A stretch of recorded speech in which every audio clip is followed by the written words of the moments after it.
Hello, I'm Professor John Stratton, and today we are going to learn how to auscultate lung sounds effectively.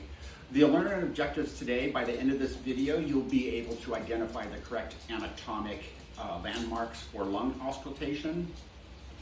Next, you'll be able to differentiate between normal and abnormal lung sounds. And finally, how to apply proper stethoscope technique for effective assessment. So, are you able to identify atelectasis lung sounds in about 10 seconds? Well, as a nurse, this is one of the skills that we need to know. And learning these skills is highly important in order for patient survival in most cases. So with that, we have our stethoscope. We're gonna go ahead and put it on. Make sure that the stethoscope is turned on, and by doing so, you can turn left or right to turn it on, and you'll hear it when you tap on it.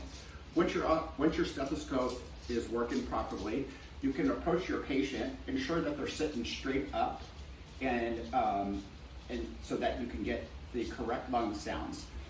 I'm going to go ahead and approach my patient now. We're always going to start at the apexes of the lung fields, and then we're going to do a zigzag pattern all the way down to our bases where we'll end. And what we're hoping to hear on a healthy individual is clear lung sounds. However, in our objectives today, we want to listen to those atelectasis lung sounds so that we can get the proper care for this patient so that they can go home. So with that being said, I'm going to ask you to go ahead and take some deep breaths in and out until I ask you to stop. So once we start on, it doesn't matter if you start on the left or right, but you're going to do a zigzag pattern. So start on our bases. Deep breath in and out, please. Good. And we move over to the next apex. Now we go down in a zigzag pattern while the patient's still taking deep breaths. And we move.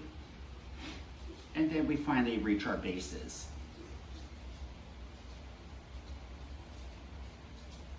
And with that, her lung sounds are clear. We don't need any further respiratory treatment here.